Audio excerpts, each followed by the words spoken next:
Good afternoon. My name is Rob McCoy of RAM Communications, and I want to thank you for visiting us today.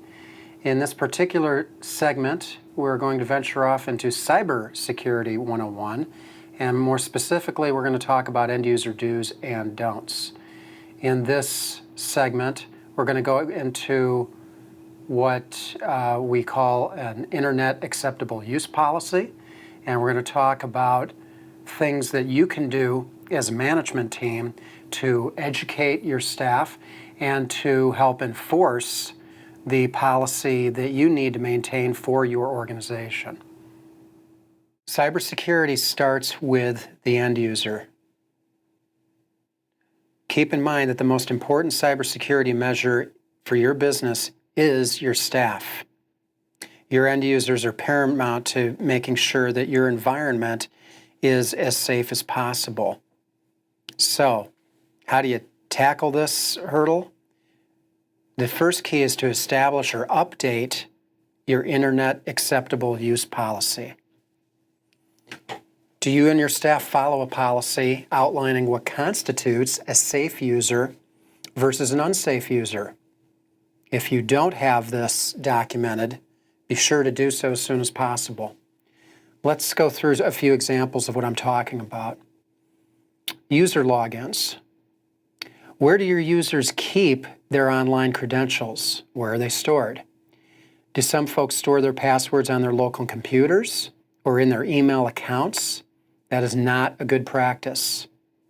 Hackers are looking for this information as soon as they penetrate an organization's network. So what's the solution? Change your policy. Make sure that everyone's passwords are encrypted on other devices and not on your local network. If some folks want to write things down in a notebook, that may be somewhat old-fashioned, but it's very hard to penetrate a notebook if you're halfway around the country as a hacker, or halfway around the world for that matter. The bottom line is keep credentials off of your LAN, off of your staffers' computers. Example number 2, the passwords themselves, your login information. How secure, how strong are those passwords? Are there folks in your organizations that are still using default passwords that came with a new device? A computer, a smartphone, a software application. Assemble your team and let them know this is a dangerous practice and it is completely unacceptable. Hackers use simple password combinations in the hope they can penetrate end-user information. Don't leave yourself vulnerable.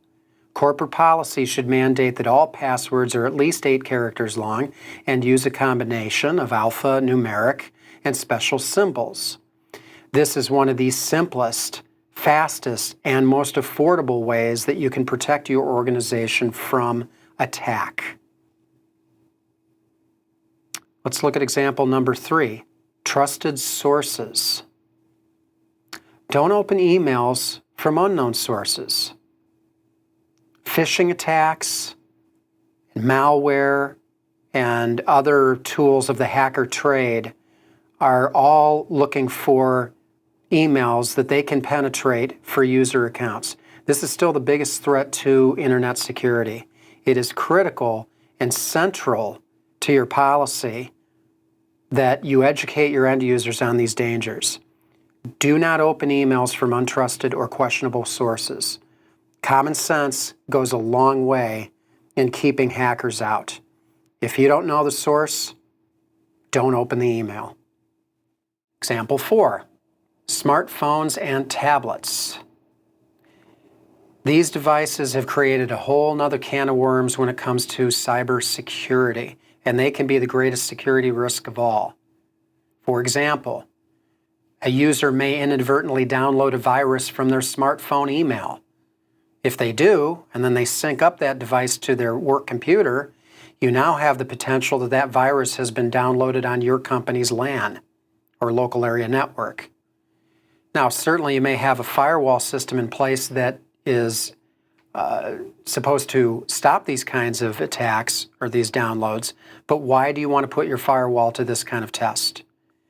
Practice end user due diligence. Users need to be as careful about what they download on their smartphone devices as they are about what they download at their desktop.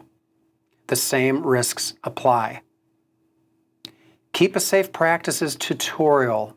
That's an excellent way to minimize the risk of security breaches via smartphones. Now, I understand that it is difficult to enforce policies if staff are using their own devices at work. So, consider providing company-sponsored devices for your staff. This will certainly cost you more money, but there is also an upside in terms of security with these devices. What you're talking about is control. If you're providing the devices, you can certainly restrict websites and apps and different items from your staffers so that they can't access those and inadvertently create a problem. This most certainly will cut down on the risk of viruses and security breaches. Remember, these basics, while being basic, are very important. Be sure to teach your end users how to close off these security risks, and you will go a long way in enhancing the cybersecurity for your organization. If you have any questions about any of the material that we've presented, please be sure to contact us today via our website, our email, or our phone number, and we will be happy to provide you with more information. We have a number of cybersecurity professionals and vendors that are happy to help you anytime. Thanks again, and have a great day.